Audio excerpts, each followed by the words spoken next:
Hey guys, welcome back to my channel. As always, a list of materials and timestamps are in the description below. Valentine's Day is coming up, so today we are going to paint a love potion. In order to create a Valentine's card, I took a full sheet of watercolor paper and just folded it in half.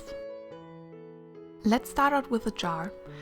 I'm using some light blue paint and I just paint in all the areas that the glass is visible.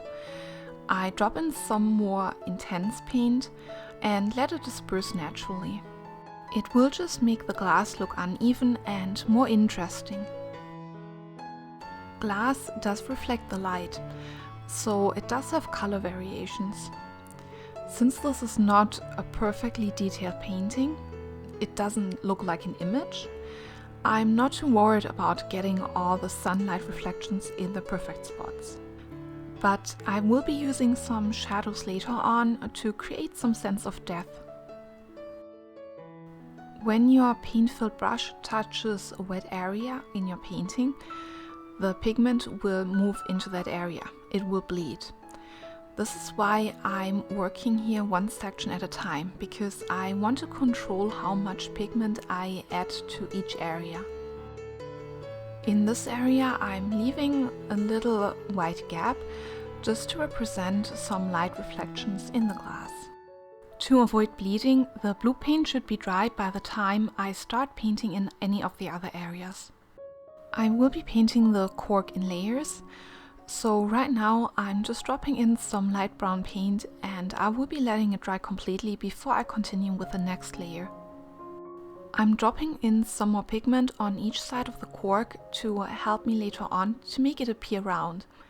Darkening that area will make it appear round. The drying time here is pretty short since I didn't work with a lot of water. I let it dry enough so that the pigment I'm adding now will not be bleeding into the other areas that I just painted and cause blooms. I will be painting the liquid using the wet and wet technique. I pre-wet the area I want to drop the pigment in and I let the water sink into the paper for a minute. Pre-reddening the page gives me the advantage of time. I will have way more time to work on it and I will not get any hard edges. I left a small gap between the water that I added to the page and the blue glass that I painted in earlier. I will be filling this gap with the pink pigment because it is easier to create hard edges and straight edges this way. After dropping in a lot of the bright pink pigment, I'm now also dropping in some red pigment for some color variations. I let the pigments bleed into each other on the page without mixing them. And I'm also dropping in some water to create greater color variations and patterns. Then I'm adding salt to create a really cool effect. You can skip the salt, but this really creates an amazing pattern. This works best if you do not use a hairdryer to dry off your painting or accelerate the drying time. Once it's dry, you can just take off the salt. You can just rub it off with your fingers or with a paper towel. If some of the edges didn't come out perfectly clean, I'm using a damp brush and just scrub over the area to loosen the pigment and then I soak it up with a paper towel. I'm not using the wet and wet technique for the tag. Like I'm not pre-wetting it because it's such a small area and I will not get any hard edges if I just hurry a little when painting it in. I almost forgot to leave out the little hole that is punched in there for the string that attaches it to the bottle. I'm dropping in only pink pigment here and not red pigment because I will be painting a red heart in the middle of the tag later. Right now the liquid just looks like one surface. We are looking at the bottle slightly from above, so there needs to be a top surface of the liquid. I pre-wetten the area that the top of the surface is in and then I drop in some more pigment. Just be careful not to scrub that area with your brush when you pre-wet it. This process will offset that area and it will be easier for the eye to see some perspective in your painting. And of course, I repeat the whole thing with the salt here. I'm using a salt shaker and I'm dropping in some salt and let it dry.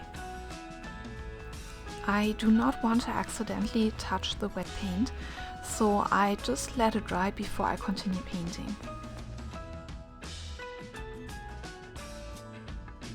Once it's completely dry, I can just take the salt off with my finger or a paper towel.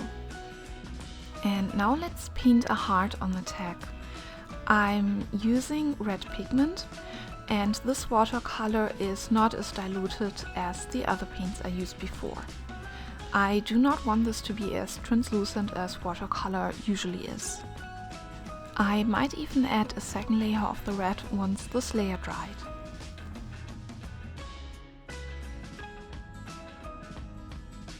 A part of the cork is in the bottle and it is of course visibly from the outside.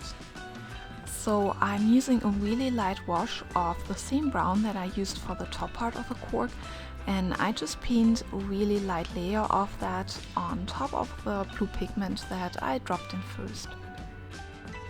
I do not worry about creating perspective with shadows here, and I'm not adding more pigment to the sides, because the light that shines through the glass disperses the light in the bottle evenly, so the cork does not have any shadows there.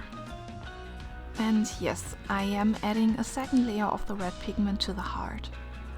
This just intensifies the color. In order to make the cork appear more interesting and a little bit more realistic, I'm dropping in some water and I disperse it evenly. I'm careful not to scrub over the previous layers with my brush too much. Then I'm dropping in some more intense brown color and just let it bleed towards the center of the cork. Adding shadows to the sides of the cork will give it perspective and make it appear round. And adding a little bit of a shadow at the bottom where it actually goes into the glass also gives it some more perspective.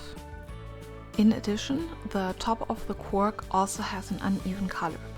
So I'm adding some of the dark pigment to each of the sides of the top area of the cork.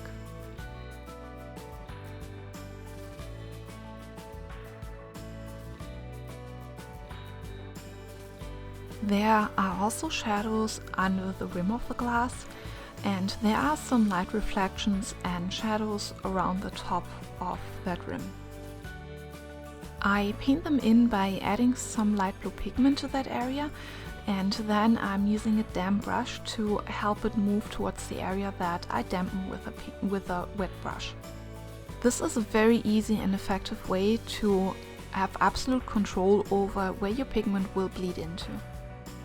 Don't be afraid of adding too much shadows at this point or adding them in the wrong spot. As long as you are consistent, don't worry, everyone will see it's a glass and it's round and there are some light reflections. And you can always go back in and add another layer of color if you don't think your first layer was dark enough yet.